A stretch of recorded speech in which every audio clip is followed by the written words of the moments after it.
Welcome back to Cheddar's Opening Bell. As politicians in Washington debate the next stimulus deal, the nation's largest public transportation system is in dire need of federal funding. New York's Metropolitan Transportation Authority, or the MTA, says it needs $12 billion from Congress, even after receiving $4 billion earlier this year. For more, we're joined by MTA Chairman Patrick Foye. Patrick, great to have you back on the show. What will happen if the MTA doesn't get this funding? Jill, thanks for having me. Here's the situation. The decline in ridership as a result of the pandemic on subways, buses, and our two commuter rails is orders of magnitude worse than the Great Depression. We get about, in the 1930s, of course, we get about half our revenue from our customers in fares and tolls. Ridership is coming back. We're now approaching carrying on subways and buses near 3 million passengers a day. That's a large number, but that compares to 7.5, 7.7 pre-pandemic times. Also, the other half of our revenue is down. It's a package of subsidies and taxes that the state legislatures put in place over a period of time. We're asking the federal government and desperately need $12 billion to get us through 2020 and 2021. And frankly, the economic recovery of the New York City economic region is dependent on a healthy MTA. And because New York contributes about 10% of national gross domestic product, it will affect the national recovery as well. We announced a couple of months ago that if we don't get federal funding along the lines of what I just described, that we'd have to cut subway and bus service by up to 40%, and commuter rail service by up to 50%, and lay off thousands of our colleagues. If we were to make those service reductions, and no one at the MTA wants to do that, our estimate is that the effect on the New York City economy, New York regional economy, would be about $100 billion reduction, and the loss of 350,000 jobs, including 300,000 in New York City. Is there a possible fare hike on the table? Well, we also said when we discussed the draconian service reductions and layoffs that I just described, that we could, and again, these are actions that no one at the MTA wants to take, that we could be forced to significantly increase subway bus fares as well as tolls on MTA bridges and tunnels. Again, given the damage the pandemic has done to the New York City economy, any one of these steps, including the significant increases in tolls and fares, would be disastrous for New York. Why isn't New York State or New York City able to help fill in this budget gap?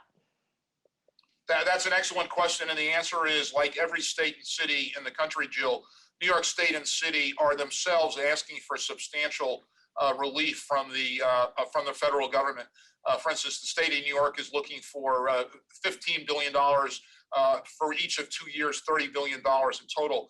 And unlike prior fiscal crises that the MTA has faced, this time the state of New York is not in a position to come to our fiscal aid. Only the federal government can do that, and it's really incumbent upon the Republican leadership of the United States Senate to fund mass transit, and particularly the MTA. You know, the MTA unfortunately does have a reputation for waste and overpaying workers and contractors, especially for large-scale projects. How do you overcome that and assure taxpayers that this money is going to be spent wisely? Well, it's an excellent question. So we are reducing costs. We've taken $2.5 billion out of our cost over the last several years. In 2021, we will take an additional $1 billion plus out of costs.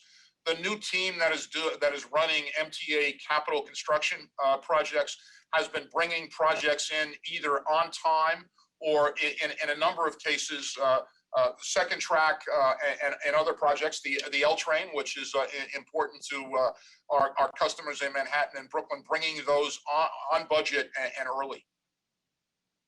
And in terms of just safety right now, for people who are thinking about getting back on a subway or a bus, how safe is it? What are you doing to make sure that people stay safe during this pandemic?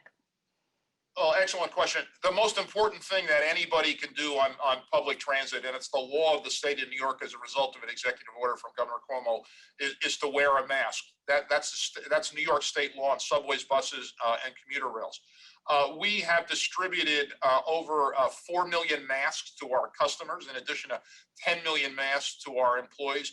Mask compliance on subways and buses, and we monitor this regularly and report it, is over 95% on subways, buses, and commuter rails. The other thing, Jill, is that research around the country and around the world indicates that mass transit in other cities where they went through the pandemic before New York and before the United States and came out earlier, that there's been no connection between riding on mass transit and spikes in the virus. That's the case in New York as well. Ridership has gone from, for instance, 5% of pre-pandemic levels on subways to approximately 30% now. We carried about 1.8 million passengers on the subways yesterday, and there's been no increase in virus cases attributable to mass transit. The most important thing our customers can do is to wear a mask. It protects them, it protects their fellow commuters and our employees. And as head of the MTA, I'm sure you're talking directly with a lot of lawmakers right now. Just what are the odds, do you think, that we're going to get some type of stimulus package that would include this funding for the MTA sometime before the election? We've obviously been following the legislative sausage making in Washington. I regret to say that I think the odds of a COVID relief bill, a stimulus bill before the election are decreasing, despite the best efforts of Speaker Pelosi and Senate Majority Leader Charles Schumer. The one thing your viewers could do if they're interested in the funding for the MTA or for public transit across the country would be to reach out to the Senate leadership in the United States Senate, Senator McConnell's office and others, and urge them to fund the MTA, the state of New York, and the city of New York. And it's a matter of jobs, it's a matter of social equity, and it's also a matter of protecting the environment in New York. All right. A big thank you for coming on, MTA Chairman Patrick Foye. Really appreciate your time this morning.